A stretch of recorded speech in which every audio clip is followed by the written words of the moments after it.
She boarded as a quiet passenger, but when the engines cut out midair, she was the only one who knew how to keep them alive. It started with nothing out of the ordinary. Flight 227 from Dallas to Colorado Springs had taken off right on time.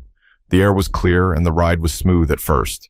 No turbulence, no signs of trouble, just the usual announcements from the cockpit, a cart rolling down the aisle with half-warm drinks, and passengers quietly scrolling through their phones or flipping through magazines they didn't really want to read. Ayanna Fielding sat in seat 14C, right over the wing, middle seat. She didn't care for it, but she wasn't one to fuss. She had been bumped off her earlier flight due to overbooking, and this was the next one out. She accepted it like she accepted most things, quietly, calmly, just like she'd learned to do over the years. She was dressed in dark jeans, sneakers, and a soft green pullover. Her hair, pulled back into a neat bun, didn't attract attention. Nothing about her did. She liked it that way. The man to her left kept adjusting his seat, grumbling about legroom. The teenager on her right had earbuds in and was watching something on his phone, chuckling at the screen. Neither of them seemed to notice her. Most people didn't. That was fine. Ayanna wasn't flying for work. She wasn't speaking at a conference, teaching a class, or meeting a board of directors. She was just going to visit her mother in Pueblo. Her mother had called last week sounding weaker than usual. "Come soon if you can," she'd said. So Ayanna booked the flight and packed light. She carried a backpack and a purse, both tucked carefully beneath the seat in front of her. She pulled out a crossword puzzle book and a pen from her bag and started working through the clues, quietly chewing a mint as the engines hummed along. Row 14 was just behind the wing, close enough that she could hear the mechanical rhythm of the flaps when they shifted. Most people couldn't pick up the subtle change in pitch when the engines adjusted for altitude. But she could. She always had. That came from years in the Air Force. Most people on this flight had no idea she'd once been a flight systems engineer, running diagnostics on aircraft so complex they required 3 manuals just to run pre-checks. Now, she taught at a small university in Amarillo. Nothing fancy, just engineering students trying to get through thermodynamics and senior projects. She never told people about her background unless she had to. It wasn't that she was hiding anything. She just learned a long time ago that people looked at you different when they found out you used to fix jets, or that you'd logged time inside a flight simulator more advanced than most regional pilots ever touched. But all of that felt far away. She wasn't Dr. Fielding on this flight. She was just another passenger trying to get from one place to another. She glanced out the window. The sun was starting to dip. Golden hour. The wing gleamed against the orange sky. Somewhere below them, fields stretched wide across New Mexico, flat and open. You could see for miles out here. The plane hit a small bump. A dip. Nothing serious. Ayanna barely blinked, but she noticed the flicker in the overhead lights. She looked up. One flicker, then a second, then everything settled again. Most of the passengers didn't even react. Maybe they thought it was turbulence, or a slight hiccup. It was easy to miss, but Ayanna's eyes stayed on the cabin ceiling, because something about the timing didn't sit right. The lights flickered again. The engine pitch wavered, just slightly. She felt it in her chest before she even heard it. Then came the jolt. But what happened next would silence every voice on that plane in an instant. The plane dropped, fast. Not a slow descent. Not turbulence. This was different. Like gravity yanked it by the nose. A collective gasp rushed through the cabin. Trays clattered, drinks spilled. A few passengers screamed. Ayanna gripped the armrest. Her body instinctively pressed back against the seat as her mind scrambled to match the feeling with the mechanical possibilities. This wasn't normal. Not at this altitude. Not with this kind of dip. Then, darkness. For 2 full seconds, everything went black. The lights, the screens, the whir of the fans, all gone. Then, the emergency lights kicked in, flickering weakly along the aisle in a dull red-orange, like a backup generator trying to decide if it wanted to live or die. Ayanna leaned forward, pressing her hand against the seat in front of her. The teenager next to her yanked out his earbuds and sat bolt upright. The man on her left cursed and clutched the armrest with both hands. Then the masks dropped. Every row. A cold clatter as the yellow cups swung down in unison, bouncing slightly from the sudden lurch. Some passengers screamed. Others fumbled, trying to remember what to do.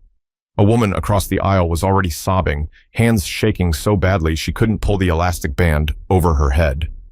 Ayanna reached for her mask and slipped it on smoothly. She looked up. The lights above weren't flickering anymore. They were dead. The engine hum was gone, replaced by a strange whirring sound she knew too well. It was the sound of an aircraft gliding, not flying, gliding. That meant the engines were off. No thrust, no lift control, no hydraulic assistance. Her mind raced. In an aircraft like this, probably a twin-engine regional jet, that meant something massive had failed. Possibly electrical, possibly worse. A flight attendant, tall and jittery, stumbled into the aisle and tried to speak. "Ladies and gentlemen, please remain calm. Please pull down on your oxygen masks and breathe normally." Her voice cracked mid-sentence. Her hands were trembling. Ayanna watched her closely, not because of panic, but because of what she said next. "There has been a systems error. The captain and first officer are assessing." Her radio crackled. She turned toward the cockpit, trying to get a message through. Ayanna strained to listen. The radio crackled again, then broke into what sounded like muffled shouting. Not panic, but stress. Words she could barely make out. "Rudder not responding. Controls dead. Hydraulics, check hydraulic line 3. Ayanna's heart pounded. That wasn't good. Not just a failure, a full system shutdown. And now they were talking about rudder control being gone? That meant flight surfaces were unresponsive. They weren't just losing altitude, they were flying blind. She reached under the seat, pulled out her backpack, and unzipped the front pocket.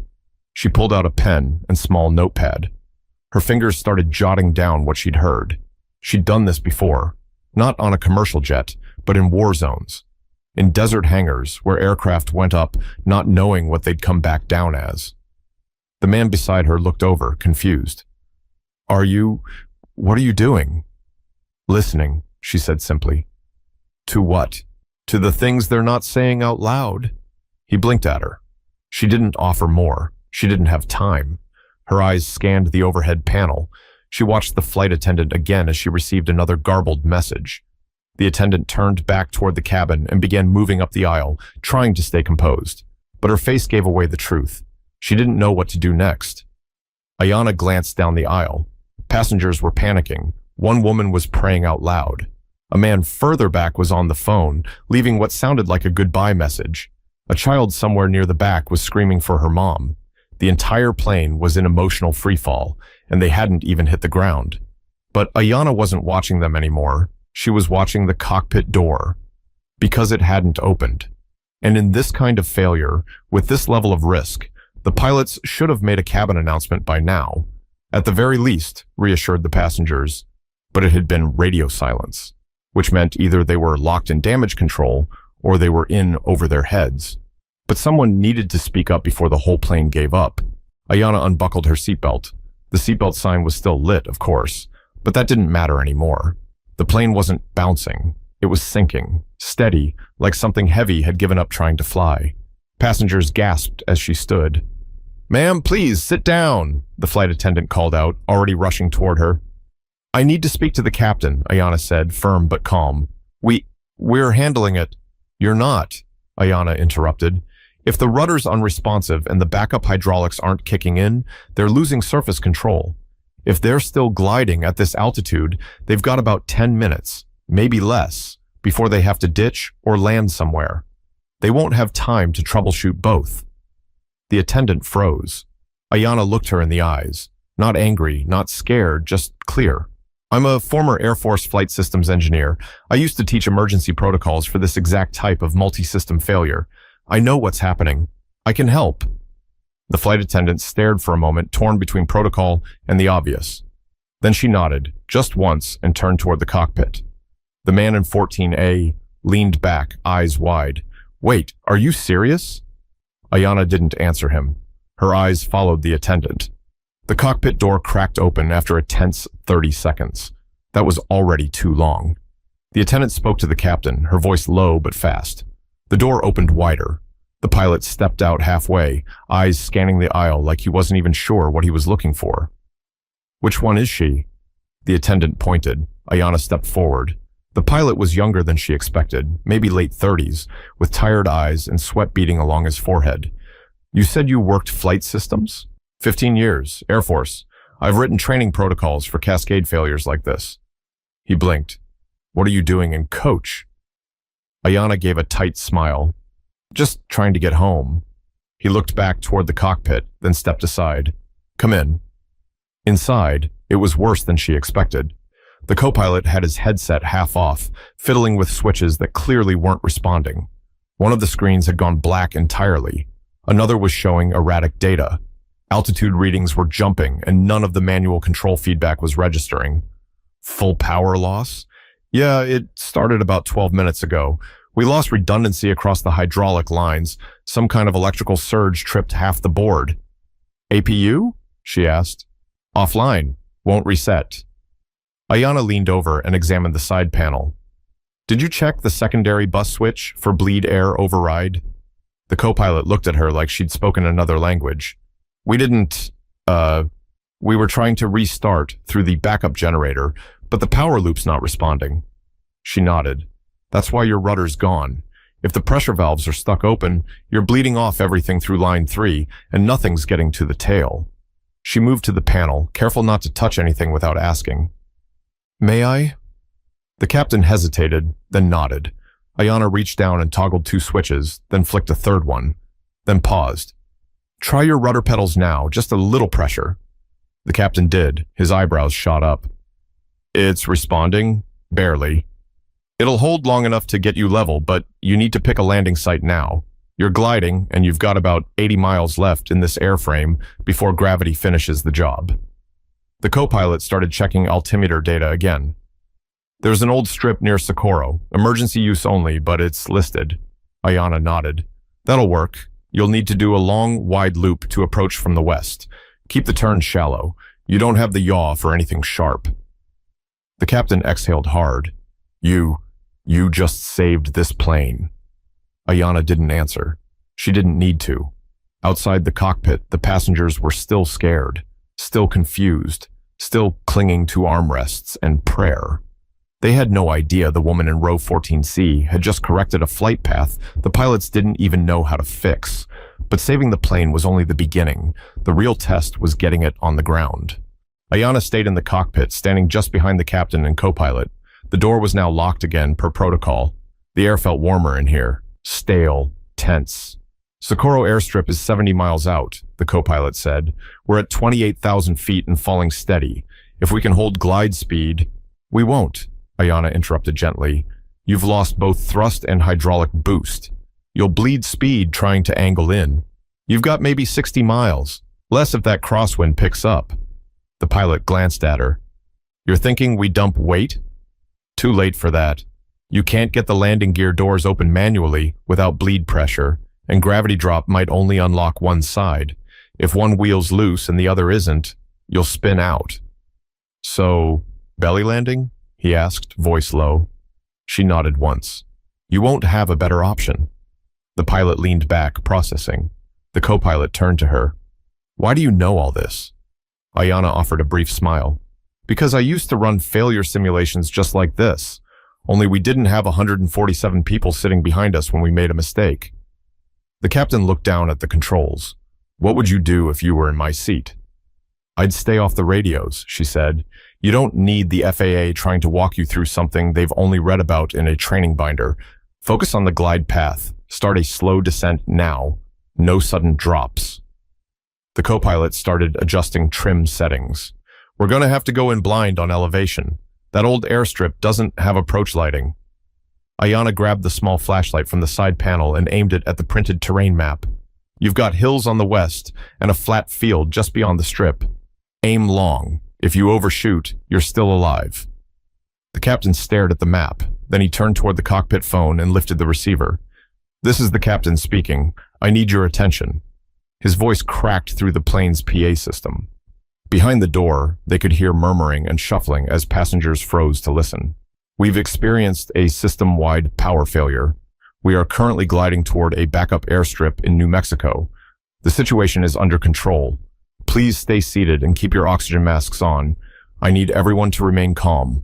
We will get through this together. He hung up and looked at Ayanna. I meant that. I'm not trying to sound like a hero, but having you here, I'm not sure we'd still be in the air if you hadn't stood up. Ayanna nodded slowly, her voice quieter now. You've still got one job left. Land this thing. Then you can thank me. They fell silent for a few moments. Then a knock came at the cockpit door. The flight attendant's voice followed. She's asking for Dr. Fielding? The captain looked confused. I thought you were staying in here. I need 10 seconds with someone, Ayanna said. I'll be right back. He buzzed the lock. She stepped back into the cabin. The attendant led her halfway down the aisle to a panicked woman gripping her seat tray. Her daughter sat beside her, crying softly into a stuffed animal. I didn't know who else to ask, the mother whispered. They said you knew what was going on. Are we going to die? Ayanna knelt down beside her. No, she said softly. We're not. The woman started crying harder, quietly. Ayanna reached across the aisle and took both her hands. We're landing in less than 15 minutes. It's not going to be pretty, but it's going to be over fast. And you're going to walk off that plane with your daughter, you understand me? The woman nodded. Ayanna stood and addressed the whole row. Breathe slow. Stay low in your seat. The front of the plane will take the worst of it. You'll feel a hard hit when we touch down, and we might skid, but that's part of the plan. Someone 2 rows back asked, Who are you? Ayanna didn't answer that. She just said, Put your mask back on and keep it tight. Then she turned and walked back to the cockpit. But as they began their descent, even Ayanna didn't know if her plan would actually hold. The descent began, shallow, smooth, controlled. For now. The mountains near Socorro were growing larger in the cockpit windows. At first, they looked harmless, just part of the landscape.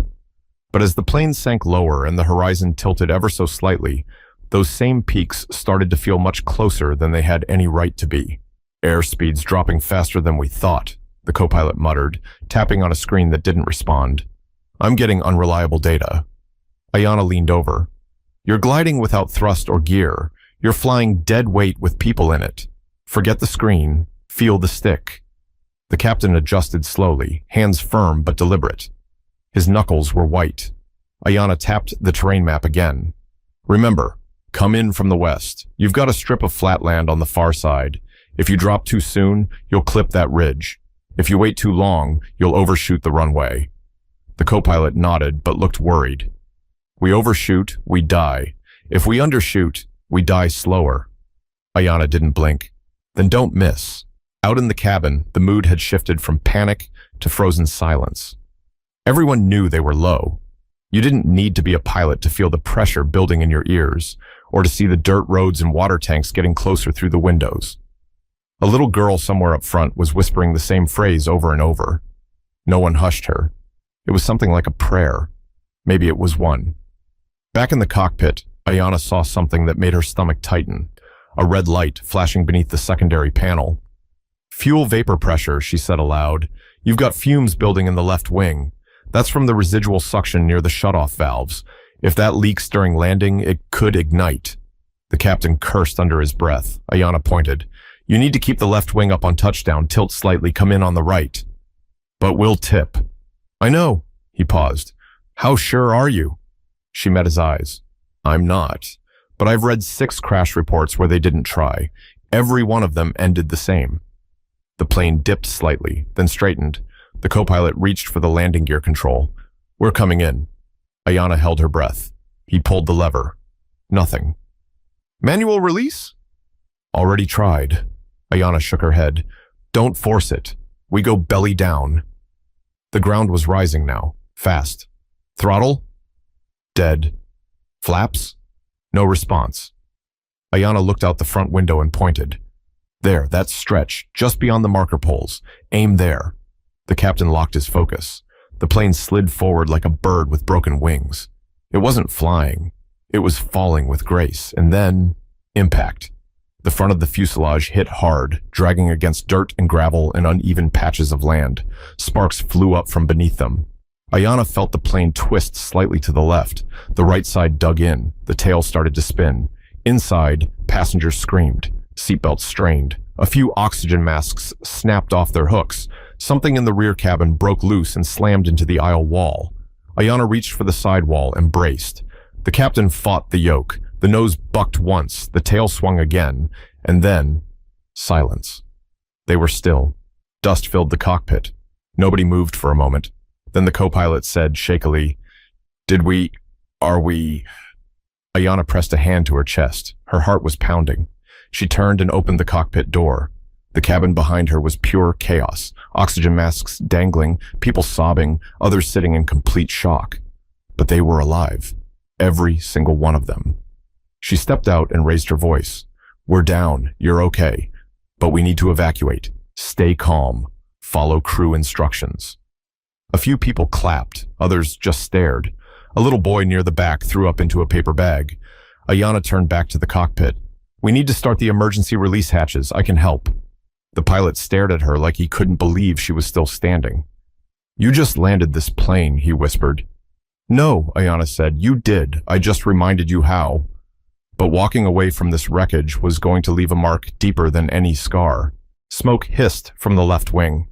Ayanna was the first to step off the plane, guiding people out through the emergency hatch near the back, helping the elderly, cradling a crying child into her mother's arms. Her shoes crunched against rocks and dirt as the cabin slowly emptied behind her. The ground was rough, uneven, half covered in dry grass and sand. This was no airstrip. It was barely a landing zone. But it had been enough. Fire crews weren't there. There was no tower, just the echo of wind and the smell of overheated metal. Somewhere nearby, a siren wailed, maybe from a county fire unit that finally got pinged by the aircraft's emergency transponder. Ayanna took a few steps back, breathing hard. Her hands were shaking now, though they hadn't been before. Not in the cockpit. Not during the impact. Now they trembled. That's when the captain came out. His uniform shirt was stained with sweat.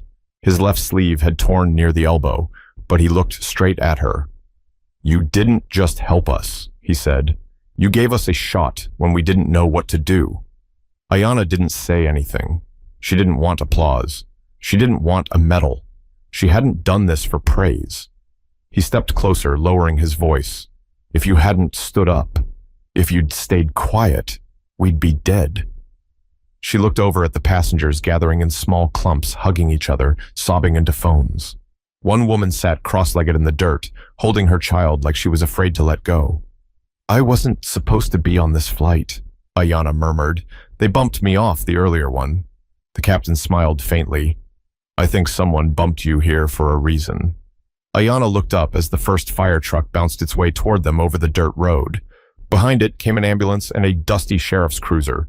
The co-pilot came over with his headset still around his neck.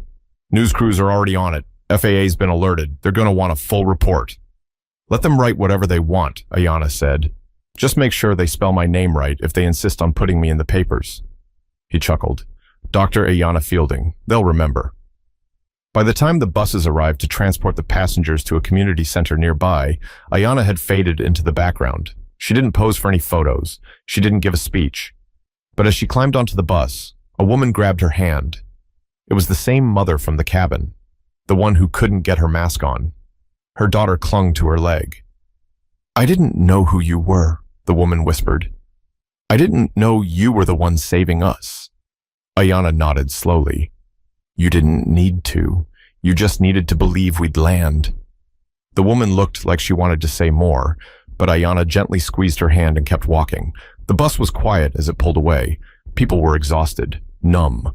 Some were whispering into phones. Others just stared out the window, watching the wreckage get smaller in the distance.